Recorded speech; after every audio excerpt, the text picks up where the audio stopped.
Yeah, man. Hold on for a minute. Let you get right for a minute, man. Checking my Facebook Purchase page your tracks today. and my Instagram page and my Snapchat page. We'll get it back. See you flossing on Instagram, stay posting on Facebook. It's the I See What You're Doing podcast. I'm Mr. I See What You're Doing, and as always, I see what you're doing. Yo, what up, man? Y'all already know what it is with me. It's the, excuse me. Got a little warm, man. It's the I See What You're Doing podcast, and as always, I see what you're doing. Somebody must have got to me. I'm having a little technical difficulty right now, so I had to go another route with being able to do the show tonight. In the spirit of fairness, there was a lot that happened on this week. One that stood out to me the most was the assassination attempt on our president.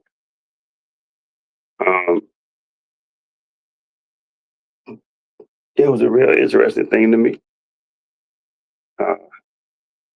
I got caught up in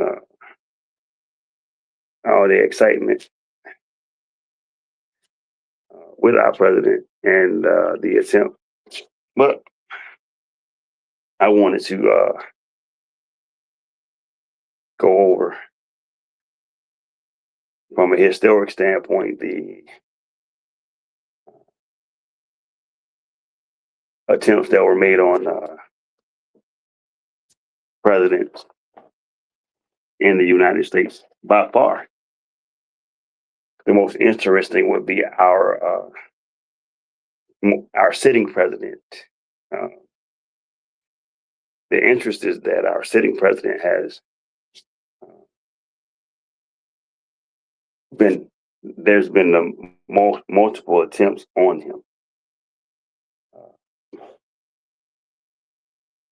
I normally have a monologue, but I don't have a monologue because I wanted to also start by saying, did you see the King of England point out that even the king is subject to the law?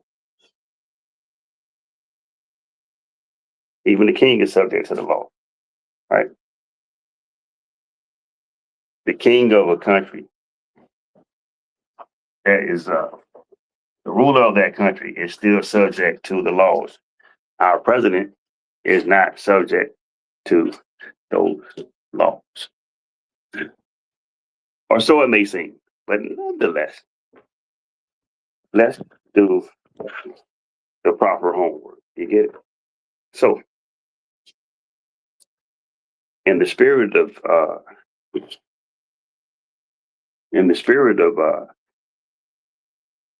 assassination attempts on U.S. presidents and assassinations, I would like to start off with saying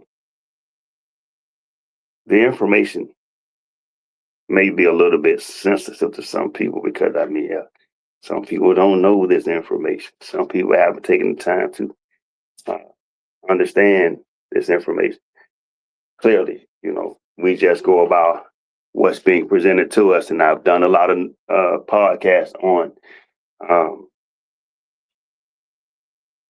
the narratives that are being presented and the truth behind those particular subjects that I speak on. I've always fact-checked everything, and I know from a factual standpoint what I'm looking at happens to be true. If I did have a monologue, it would kind of go like this. Tonight's episode isn't just about history, it's about pressure. Because when you look at every assassination, every attempt, every moment where a president was targeted, you start to see a pattern. The moments don't just come out of nowhere. They come from something built beneath the surface. Political division, social tension, emotional reaction, and sometimes complete disconnection from reality. And when those things collide, power becomes the target. And we're not here to glorify anything tonight. So I'm not here to glorify anything tonight. We're here just to understand it. because every one of these moments tells you something, not just about the person who pulled the trigger, but about the country at that time and what people were feeling. So it also tells you what they believed. It also tells you what they feared. And when those emotions aren't managed, they just don't stay internal. So if you'd allow me, my first segment will be about one of our presidents. Of course, you know that. That president being Andrew Jackson. Bear along with me because I'm going to go into a lot of information, as I said before. And as I pass this information out, what did it say? Walter said, do you think these assassination attempts are staged? 3 attempts and no hits. I'm going to get you right. Walter. Just hang tight. Shout out to Walter, man. Walter been around with BFAM for 100 years. I'm just kidding. But he been there since day one, from my understanding. So shout out to Walter. We gonna get to that. I'm gonna give you that answer towards the end, Walter, if you would, because I want to give you some of the ones that I feel are more pertinent. I'm going to give you a timeline, if you would. So the first time that power was directly targeted was 1835. President Andrew Jackson became the first sitting. Walter said, not 100, but definitely 10 plus. Love this show and glad he brought it back. Okay, I appreciate you, Walter. I try.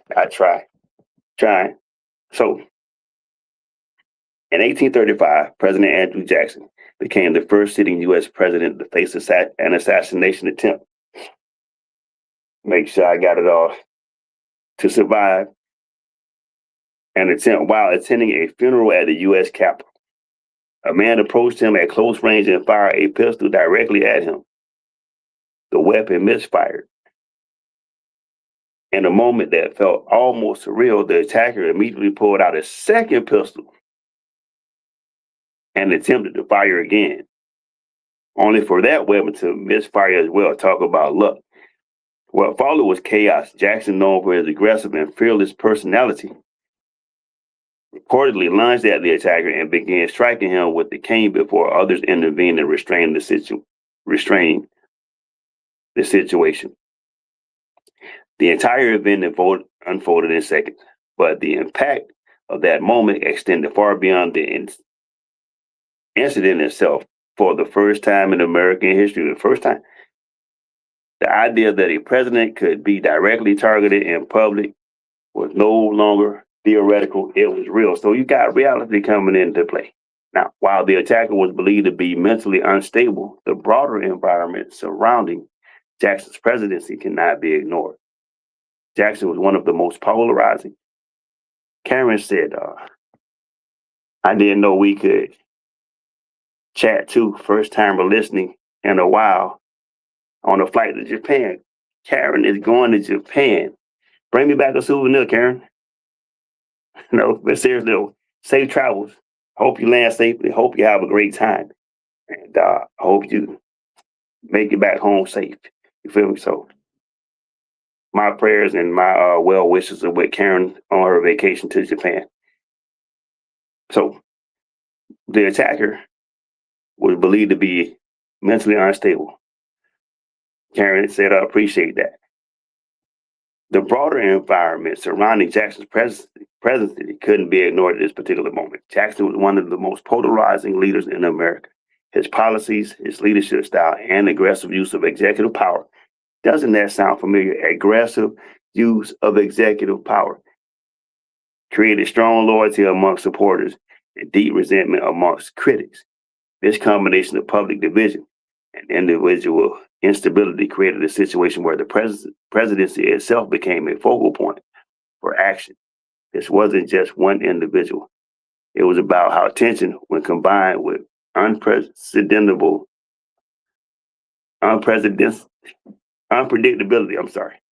got distracted. Unpredictability can create moments that shift. Now, why does this matter to you? This moment established something that still holds true today. the president and the presidency is not untouchable. It exposed the vulnerability that comes with visibility and accessibility, two qualities that are essential to democratic leadership. It also marked the beginning of a long evolution in how the country thinks about protecting its leaders. More importantly, it showed that the position of presidency, no matter how powerful, is still human and therefore still at risk. Now, I can't say this was an isolated event, and I won't say that because we're going to go into another. We're going to go into another segment where I'm going to show you that the thing gets deeper, and we got a few of these to go. So, and I got one that I want to talk about later on that I didn't know about. It totally shocked me, but it still speaks towards the vulnerability of the presidency of the United States, and it also speaks to the idea that I'm totally against. You don't have to try to kill people because you disagree with them. You feel me? You don't have to try to murder people, take people's lives because of their opinions or the way that they view the world. You feel me? Just because it doesn't line up with your what you believe. You don't have to do that. It's not necessary. So stay with me. Have a few technical difficulties today I'm working on right now.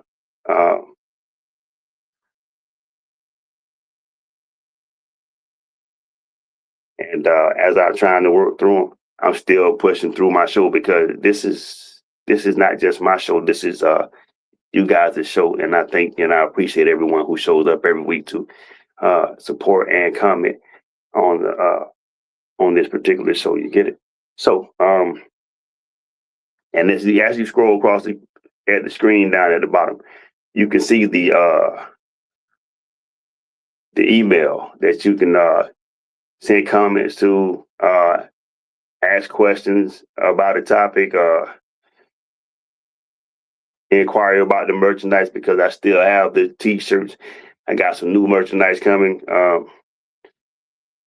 Sponsorships, if you know somebody that has a business that wants to, have their business advertised on the show. All of those things are possibilities that when you're dealing with this particular podcast. So let's move on. Now, one thing about it about this particular assassination, it made the presidency more human, as they said. It also made it reminded us that nothing's untouchable. No one's untouchable. Some of the stuff ends up being an inside job, and I promise you, I'm working my way down my list. So it sparked awareness about the leadership's vulnerability,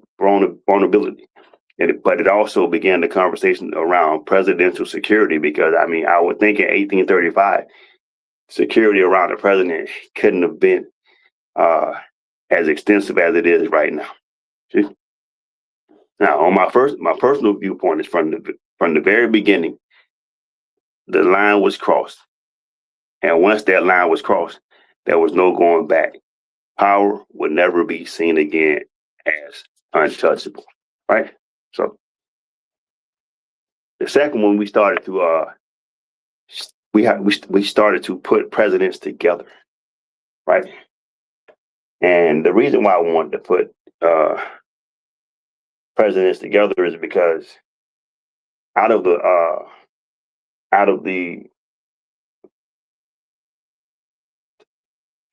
12 I'm going to mention tonight, these three that I'm going to mention next did not survive their presidencies.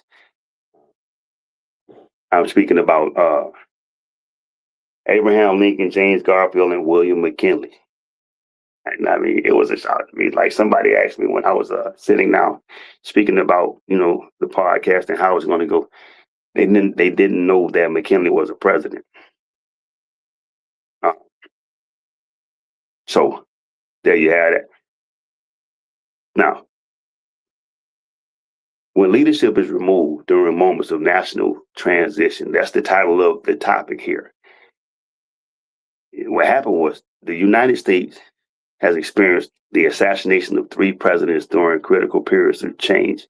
Abraham Lincoln in 1865, James A. Garfield in 1881, and William McKinley in 1901. Lincoln was shot at Forest Theater just days after the Civil War effectively ended, and we can go into this another time about why I believe that Lincoln was shot. It was a moment when the nation was preparing to transition from conflict to reconstruction. This was around the time when they were giving slaves freedom. You know what I'm saying? And I mean, if you own slaves or something like that, you probably was not agreeable with Lincoln freeing the slaves because it was going to kind of hurt you financially. Garfield was shot at a train station and lingered for months before dying from complications related to his wounds, highlighting both the brutality of the act and the limitations of medical knowledge at that time. So he was shot with critical injuries, lasted and fought, but subsided to the injuries themselves.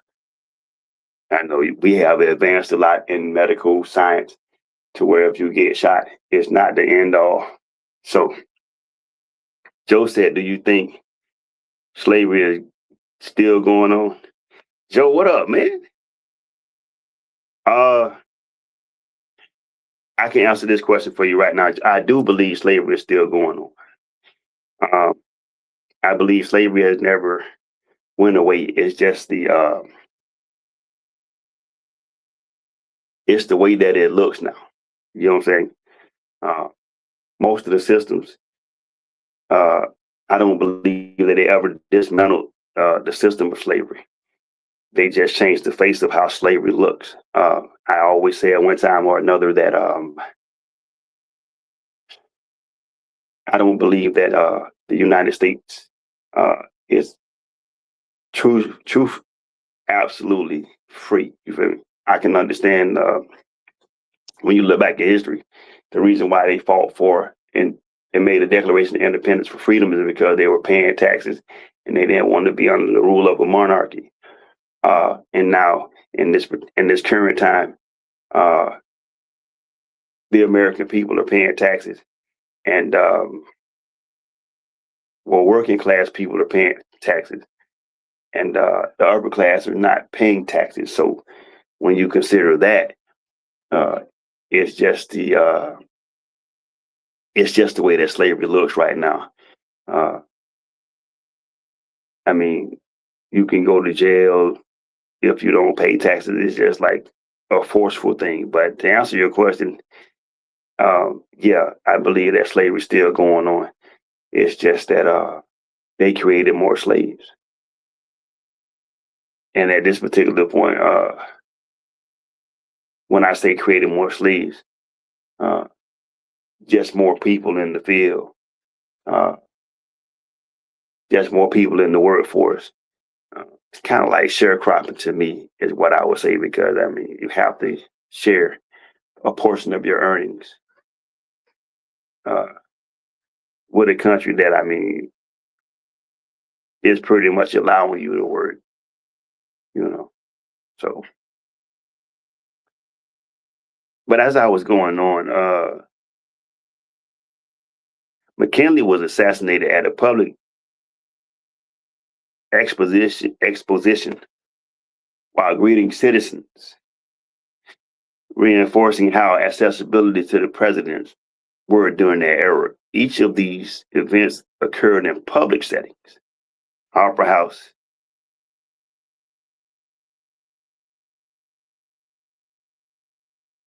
William McKinley out in public, and of course, Garfield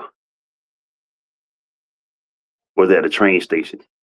So it wasn't like the way that the president travels now.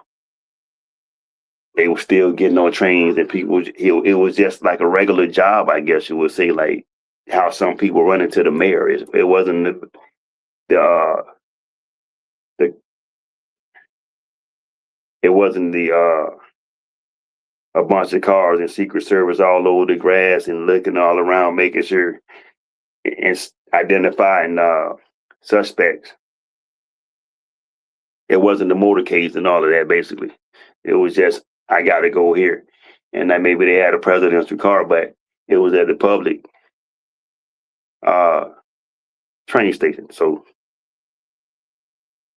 each of these events happened in a public setting where the president's presence was among the people. Something meant to symbolize connection became the very vulnerability that allowed those attacks to take place, because you want to be a man of the people. You want to be in that era, in that space where I'm sociable. I'm able to interact with my constituents and things like that. Why does that happen? While each association, while each assassination had its own immediate motivation, they all share a deeper connection to moments of national tension and transition.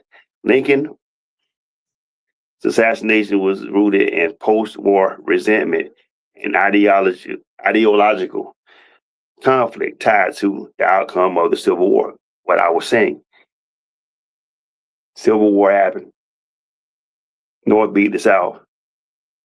We got to free the slaves. You heard in my pockets, you heard in my family, you taking food off my table is what some people thought. And that's where that assassination came from. Garfield's attacker acted out of personal grief, believing he was owed recognition and reward within the political system. So therefore, you had a political figure who believed that the president was not acknowledging him the way that he thought that he should be acknowledged for his service to the country. And McKinley's assassination was driven by anarchist ideology, rejecting the existence of centralized government authority altogether. So he was against the Congress, the Senate, and all of that. He didn't want none of that because, centralized government, Congress and Senate are in Washington. The president is in Washington. You know what I'm saying? So these different motives reveal a consistent theme when individuals feel disconnected from the direction of the country, which we in that place right now where some people feel disconnected from this country because it's not going the way they think it should go. This is what happens. They may begin to see leadership as the embodiment of everything they oppose. And that perception, when combined with instability or extreme belief systems, can lead to these type of actions. Okay, so we get into the thing, right? Why does this matter to you?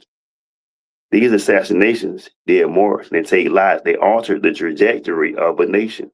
Lincoln's death changed the course of Reconstruction. Garfield's prolonged suffering exposed weaknesses in medical response and leadership continuity. McKinley's assassination accelerated the rise of stronger executive security and shifted political momentum. Collectively, these moments forced the country to confront the reality that leadership is not just symbolic, it is fragile. They also marked the beginning of a more serious approach to presidential protection. That's why you have the Secret Service in there. And eventually leading to the development of the modern security systems in place now. Okay. These were isolated incidents driven by individual motives and circumstances. And these events reflect deeper societal tensions and instability during times of change. And right now we're in a time of change.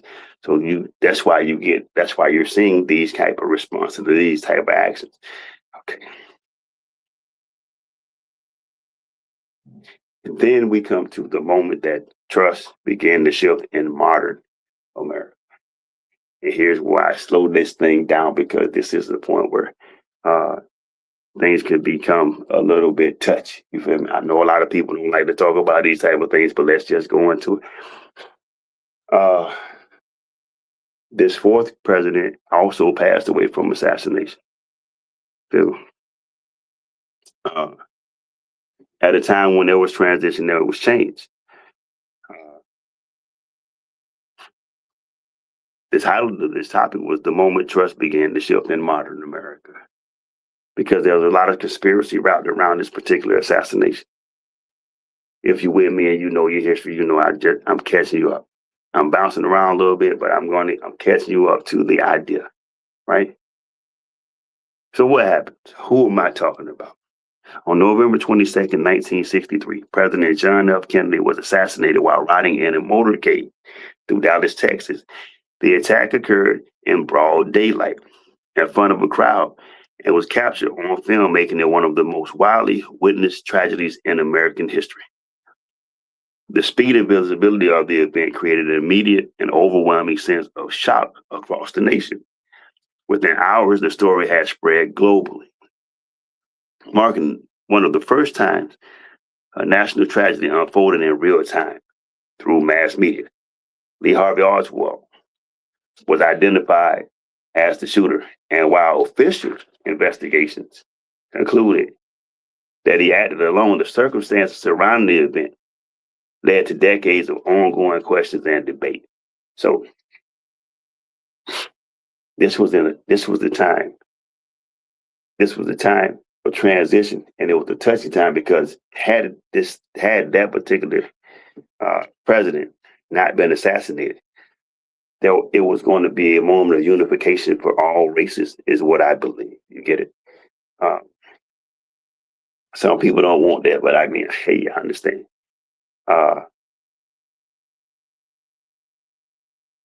But the idea that the country was going to come together and be unified under this president was an awesome idea, I would have to think at that time. Now, why did that? Kennedy's presidency, this is why this is why they say he's assassinated. Kennedy's presidency existed within a complex and high pressure environment. The Cold War created constant global tension, while the Civil Rights Movement reshaped the social landscape within the United States. These overlapping pressures form a backdrop of uncertainty and change. This is what they're saying. I don't believe that, but that's just my opinion. While the official explanation points to a single individual, the broader environment reflects a nation dealing with multiple layers of conflict all at once. This context is important because it shows how moments of instability can create conditions where actions become possible, even if the direct cause is tied to one person.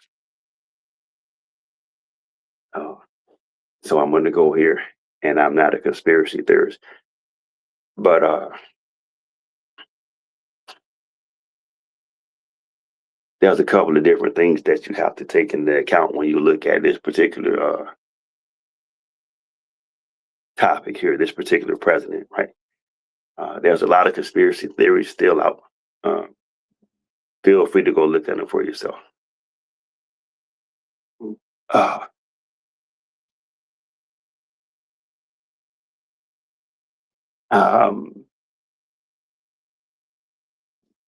I don't believe, so I do not agree with that statement, but I can't do anything about it. Oh well. Joe, explain to me what statement, if you would. I'm going to pause right here and wait for Joe. Well, I'm going to describe what the statement was so that I can correct that for you, if you would. There's a lot of different theories about who really killed or assassinated John F. Kennedy. I looked at a few of them. One thing is for certain about this is this. above anything, as I said before, I'm going to defend every man's right to say whatever they want to say, whether we can deal with the factual stuff later. I pointed out two different things here that should be taken into account when it comes to this. One of them being the Cold War had global attention, but the civil rights movement and the progress that the civil rights movement, okay, you said you were not a conspiracy theorist, highly untrue, and you are an agitator. I just can't do anything about it except be here and state my viewpoint. Okay.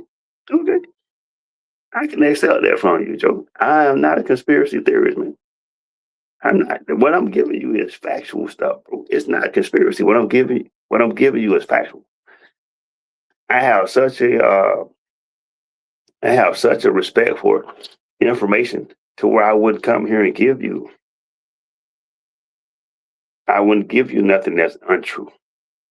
I will give it to you. Maybe the way that I'm passionate and the way that I'm compiling it may sound like a conspiracy, but I mean, if you go back and check history, Cold War was going on while the Civil War is going on here. I have a fact sheet that will explain to you in a few minutes, Joe, so I'm moving right along about the motive behind those particular things, right? In this particular situation here, I think that the Cold War played a part in Kennedy's assassination, a small part, but I think that the forward motion of the civil rights movement played a bigger part in that. That's what I believe. Now, this assassination marked a turning point in how Americans view leadership, safety, and truth, and it introduced a level of skepticism that continues to influence public perception today. The fact that the event was seen, replayed, and analyzed in such detail made it impossible to process as just another historical moment. It became personal. It also led to major changes in security and communication, as well as a lasting shift in how people interpret official narratives. So here we are again. The official findings provided a clear explanation of the event that is questionable. The unanswered questions contribute to long-term mistrust in institutions. That would probably be the thought I would go more so with. Because if it was a clear explanation, then why are there still being questions asked about Kennedy's assassination right now? This was not just about what happened. It was about how people processed what happened. And once the trust is questioned, everything that follows gets viewed differently. Per our guy Joe saying conspiracy theorists, right? Right. So the one thing that you can see out of this is this right here. The protection of the president has been elevated to an elite level, maybe, because remember, I got to get to the end of this thing. But in this particular time after JFK, we can consider that the Secret Service has the utmost respect at that particular point. And the protection of the president is pristine, but hang tight because timeline, remember? And then we go into when threats for security to evolve. What happens? Before becoming president, Franklin D. Roosevelt was targeted in an assassination attempt during a public appearance in Miami. While Roosevelt survived, the attack resulted in the death of Chicago Mayor Anton Cermak, demonstrating how quickly violence can impact unintended victims. Years later, President Harry S. Truman faced a direct and aggressive attack at Blair House, where armed individuals attempted to breach the residence, leading to a shootout with Secret Service agents These incidents occurred in an environment where security was present, but not yet fully modernized, exposing the risks that existed during transitional and residential settings. Why does that happen? These attacks were influenced by political dissatisfaction, nationalist ideologies, and broader frustrations with government systems. In both cases, the attackers viewed the president as a symbol of something larger, whether it was policy, power, or identity. This reinforces the idea that leadership becomes a focal point for individuals who feel disconnected from the direction of the country. You're not putting the country, you're not taking the country in the direction that we think it should be going in. So cliche or some shit like that, I don't know, gotta go, you get it? Right? Why does this matter to you as the American people? These moments played a critical role in shaping how presidential security operates today. They expose gaps in protection and forced a shift towards more structured, proactive approaches. They also demonstrated that these threats are not limited to official events. Okay, I'm on the way over there, man. Official events. They can occur at any time, in any setting, requiring constant awareness and preparation. Karen, what's wrong with Joe S? I think this is a very informative thus far. Thank you, Karen. I appreciate you. We just building up to what I'm getting ready to go into. I mean, I don't think nothing's wrong with Joe. I mean, I believe Joe just believe that. I think Joe's mindset is, how dare I say these type of things? You feel me? Whether I don't think it's skin color, nothing like that. I just don't believe that. You feel me? It could be that. I mean, I don't think so, but it could be him looking at me, and Joe could be really agitated that I'm as intelligent and as informed as I am. But I mean, this is my practice, right?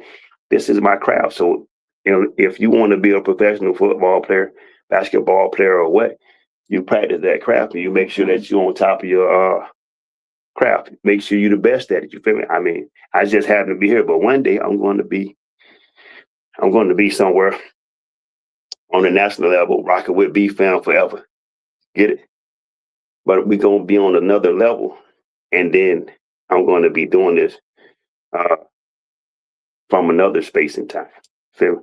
Another place in time. But for right now, I'm giving you this. Make sure you go to, while I'm here, make sure you go to, I'll give it to you at the end. Make sure you go to the TikTok page, Iseewhatyoudoin Podcast, because outside of this, I'm going to be doing live. I'm going to be doing live videos and giving out information on TikTok as well. So it's the Iseewhatyoudoin Podcast. You can tell who it is because there's a little guy with dreads that looks just like me behind the microphone. He in some blue jeans and a white t-shirt. Make sure you go TikTok, put that in, follow me, man, and like it and share it to your people so they can get this information as well. So we went through Andrew Jackson, Abraham Lincoln, James Garfield, McKinley, and JFK. And we just went through FDR. And we went through Truman. We're working our way up into the modern era. And the next three up, Joe says, a professional agitator. Don't be misled, people. These facts are not facts. Okay. I mean, Joe, I know you, listen, me and Joe the same type of person.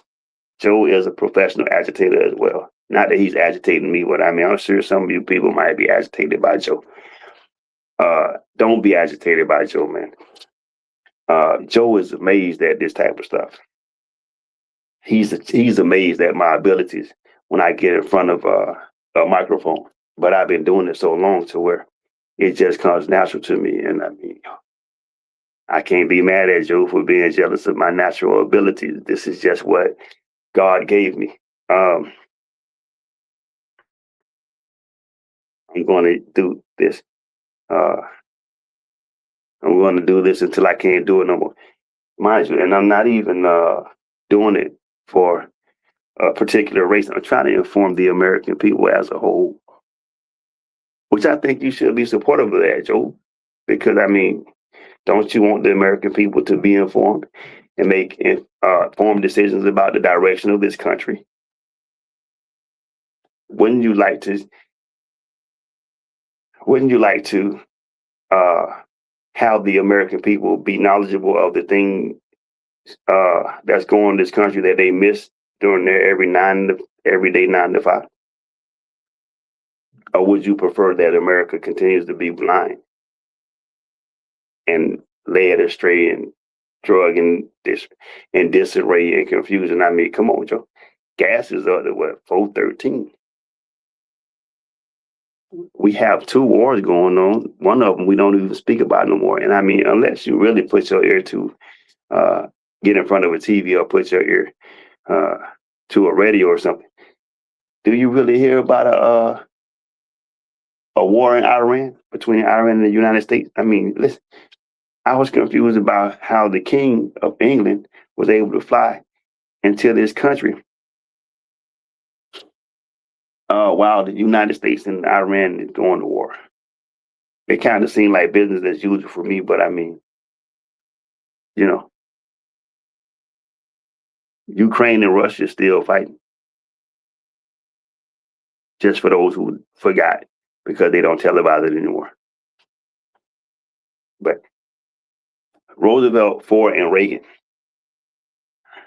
their title was When Survival Shapes the Perception of Leadership. Across different eras of American history, multiple presidents survived. But if you want the facts, listen to my YouTube channel at Politics Joe. And there it is. There it is. There it is, Joe. I'm glad that you got that out.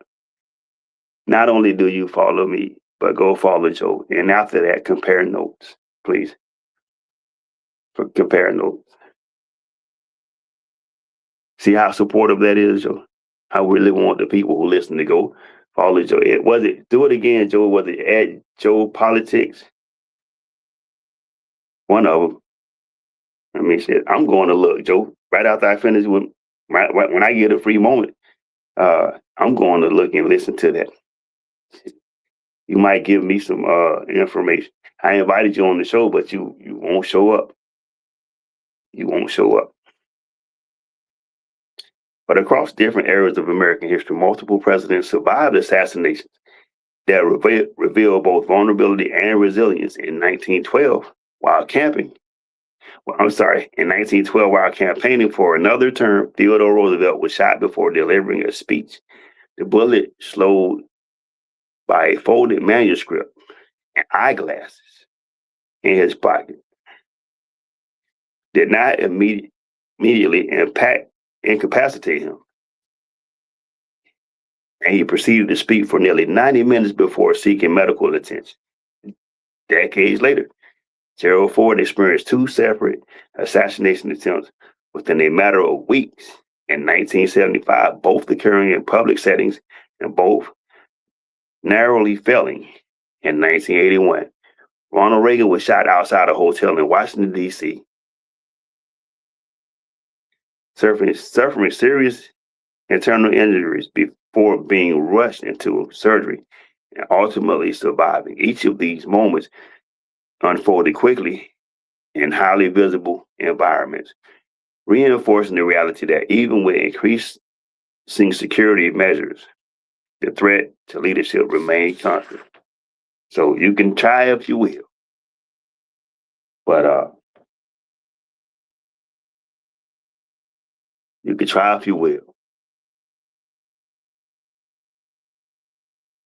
but sometimes the most precise and calculated security measures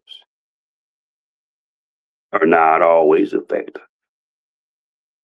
The motivations behind these attempts vary, reflecting the evolving nature of threats over time. Roosevelt's attacker was driven by delusional beliefs that tied to political principles, while the individuals targeting Ford and Reagan were influenced by a mix of personal instability, obsession, and in some cases, broader dissatisfaction. These incidents demonstrate the threats to leadership are not always rooted in organized political movements. Instead, they often emerge from individuals acting on personal beliefs, distorted perceptions, or emotional impulses. This unpredictability makes prevention significantly more complex, and there is no single profile or pattern that defines a threat. I'm cutting into my time. I wanted to give you some other information.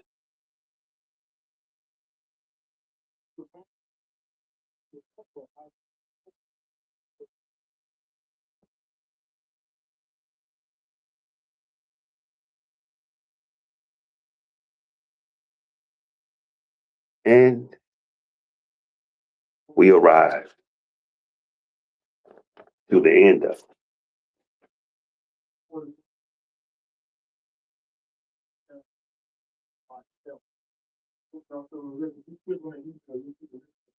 One second, please. I'm giving you the last one. And forgive me, I got a couple of different things going on here today. But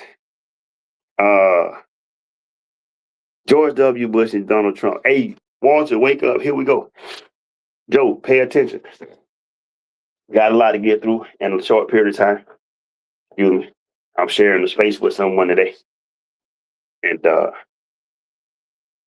so the modern era,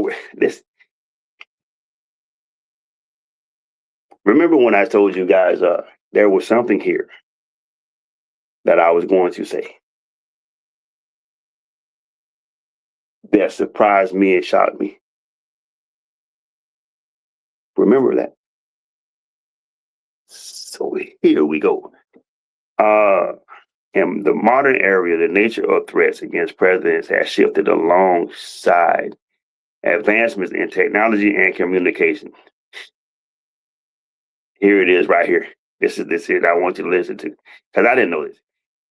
In 2005, George W. Bush was the target of an assassination attempt while speaking in the country. Sorry. It really said the country of Georgia. While speaking in the country of Georgia, where a grenade was thrown towards him but failed to detonate. I'm going to say that again because it was the country of Georgia. In 2005, George W. Bush was targeted as an assassination attempt. Target of an assassination attempt while speaking in the country of Georgia, where a grenade was thrown towards him but failed to detonate. Walter, you ready? And more recently, Donald Trump faced a confirmed assassination attempt during 2024, during his campaign period, along with multiple serious threats that require intervention by security forces. These incidents occurred in highly visible environments, often. Yes, sir. Yes, sir. Appreciate you. Joe, make sure y'all go check Joe out, man. Georgia, listen, bro. Thanks for that confirmation, Joe. So, Trump had an assassination attempt during his campaign in 2024, and then he had multiple serious threats that require intervention by security forces. These incidents occurred in highly visible environments, often broadcast or amplified through media, placing events in front of both national and global audiences. Now, here's where I'm going to get ready to go into the question that Walter asked earlier when he said, do you think that these assassinations are staged? Hear me out, because most of it, I'm going to say this, and then the rest of it is going to be me thinking, giving you my opinion about it, right? Modern threats are shaped by a combination of political polarization, global visibility, and digital communication, which we're going to tie into AI the internet, YouTube, fake news, real news, all of those particular media outlets that come along and broadcast these particular things. The rise of social media has created an environment where individuals can engage with political content continuously, often reinforcing strong beliefs and emotional reactions. This constant exposure can intensify perspectives and, in some cases, push individuals toward extreme action, unlike earlier periods where threats were largely physical and localized, where threats can develop in digital spaces and grow rapidly and transition into real-world situations. This shift represents a major evolution in how risk is understood and managed. The line between digital and physical threat has become increasingly blurred, requiring security systems to adapt in ways that extend beyond traditional protection. It also raises important questions about how leaders maintain visibility and connection with the public while managing increased exposure. The balance between accessibility and safety becomes more complex than ever. Okay.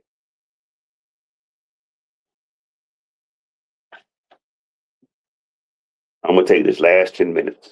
I'm going to put away my notes. I would like to send a set of these notes to Joe so that he can really read it, because he actually feel like I'm going off the top of my head.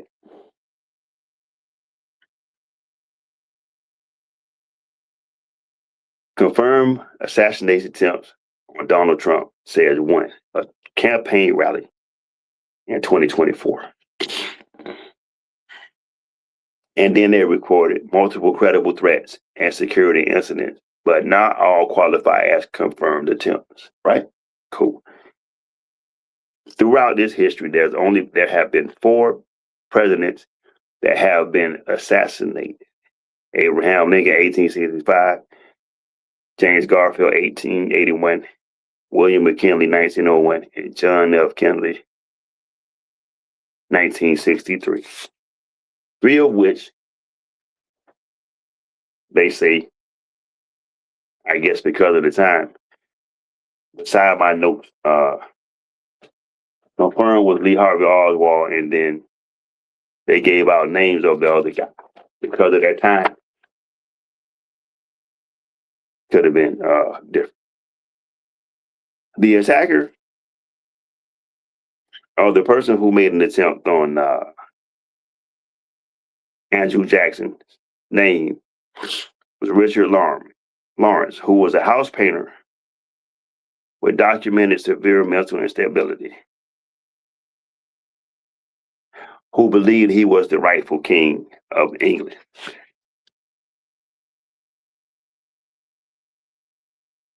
That's his background. His mindset and motive to trying to kill Andrew Jackson was that he believed that the government owed him money. And Jackson was the president at the time. So he wanted to take out Jackson.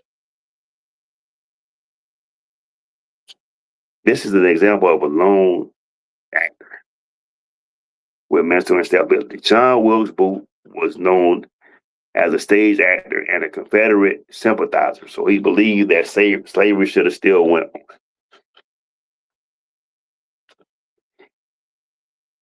His ideological motive was tied to the Civil War grievances and viewed Lincoln as a tyrant and sought retaliation.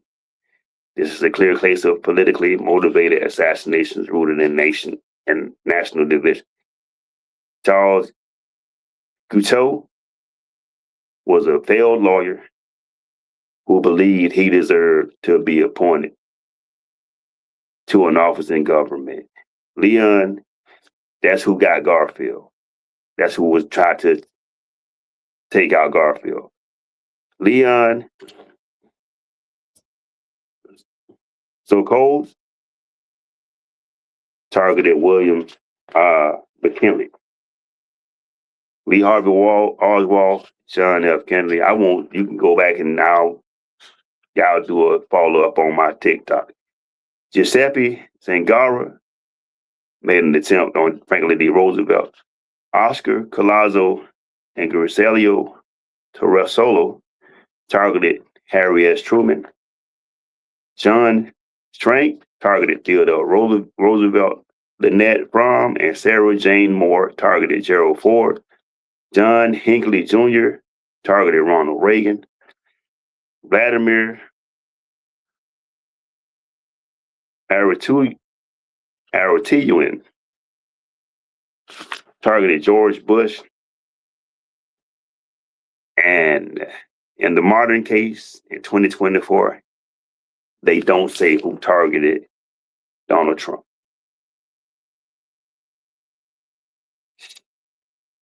Trump's, until now,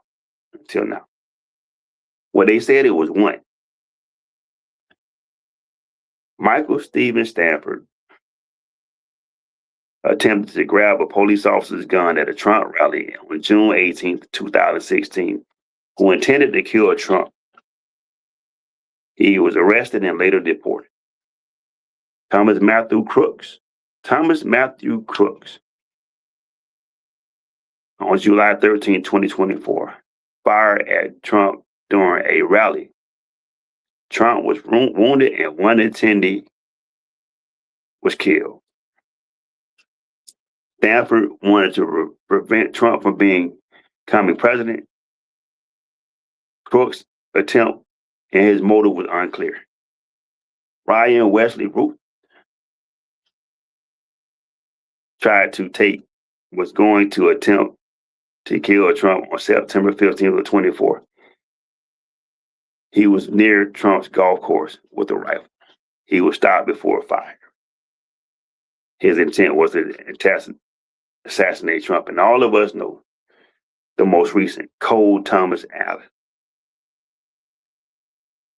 At the White House Correspondent Dinner, mind you, which Trump and J.D. Vance did not have to be at. He charged a security checkpoint while armed. He was stopped by Secret Service. He did wound a Secret Service agent. Thank God for the bulletproof vest. His motive is still under investigation. So, our president, sitting president, they made 4 attempts on his life.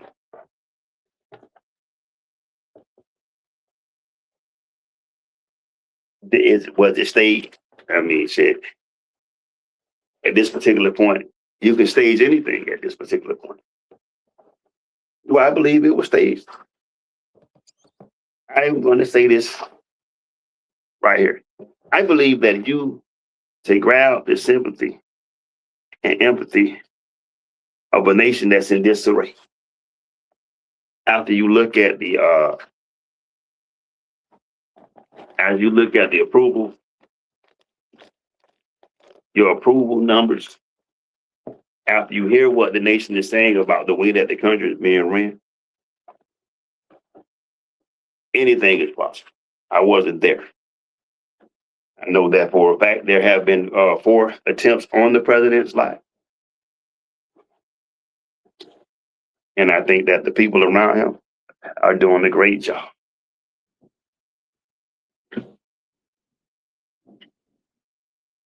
But I also understand sentiment. And I could point this out to you. The Secret Service is there to protect the president first, and then the vice president. It looks to me like somebody forgot to inform the president that there was going to be something happening. I can tell you from experience, if you around people and a shooting happened, we're not getting on the floor. We're trying to get out of the way. And I want you all to remember, when you look at the video, the Secret Service was more adamant about getting the vice president out of the way before the president. Getting the vice president to safety before the president. Does that speak to the belief that the Secret Service has in the president? I can't say yeah, you need to. But I can say this here. The Secret Service responsibility is to the president first. And if shots are fired, you don't leave the president vulnerable from no. Enter-effect.com for more info, beats, and designs. Beats available for $30 and exclusive starting at $150.